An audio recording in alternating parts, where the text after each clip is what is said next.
Hello children, today we will understand the chapter Deep Water by William Douglas. This chapter reveals how as a young boy William Douglas nearly drowned in a swimming pool. In this essay, Douglas talks about his fear of water and thereafter how he finally overcame it. In this lesson titled Deep Water, the author gives an autobiographical account of his childhood misadventure at the swimming pool. He reveals how as a young boy he nearly drowned in a swimming pool. Thereafter, he was gripped by the fear of water. He feared water so much that he avoided it whenever he could. But he was determined to get rid of this fear. So, he engaged a tutor to learn to swim. Gradually, the instructor built a swimmer out of the author. Slowly and steadily, he overcame the fear of water. In this lesson, the author wants to convey that we should convince ourselves that it is not death, but the fear of death that brings terror and panic in our minds. We should make consistent efforts to overcome fear. At the same time, we should endeavor not to allow the past fears to spoil our present pleasures. The lesson Deep Water deals with the idea of fear. It conveys the idea that fear is a great obstacle to our happiness and progress. It is a negative feeling which paralyzes us and makes us passive. We cannot avoid it, but we can overcome it with persistent efforts, hope and determination. By sheer willpower and optimism, we can overcome it. It is rightly said by Roosevelt, all we have to fear is fear itself. When William Douglas was 10 or 11 years old, he went to YMCA swimming pool to learn to swim. There, a terrible incident occurred about which he speaks in this lesson. A big bully of a boy picked him up and threw him into the pool. As he was already in fear of water and did not know swimming, he feared he would be drowned. The incident greatly terrorized him. Now, these are the textual notes that will give you a better understanding of the chapter. Now see, this Deep Water is an excerpt from Of Men and Mountains written by William O. Douglas.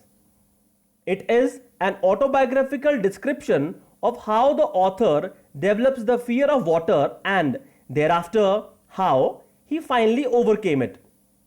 He narrates that his aversion to water started when he was 3 or 4 years old and his father took him to the beach in California. There he was knocked down by the waves and was almost buried down in water. When he was 10 or 11 years old, he joined the YMCA pool to learn to swim. One day, when he was sitting on the side of the pool all alone, a big bruiser of a boy picked him up and threw him into the deep end of the pool. He went at once at the bottom. He was frightened, but thought of a strategy to save his life. He decided to hit the bottom and take a big jump to come to the surface and lie flat on it and then paddle to the edge of the pool. But it seemed his way down was very long. Before he touched the bottom, his lungs were about to burst. Though he tried to take a big jump, he came up very slowly. As a result, he went down for a second time. His lungs ached and he started feeling dizzy. He jumped, his feet touched the bottom, but it made no difference. When he went down for a third time, he sucked a lot of water while trying to breathe air. Then all his efforts stopped and he had a blackout. he was completely overpowered by the fear and eventually fainted. After this incident, his fear of water worsened and he did not go swimming or fishing or to any other water sport for many years. Finally, one October, he decided to overcome his fear of water. He hired an instructor to learn to swim. He started practicing swimming. Bit by bit, he shed part of the panic that seized him.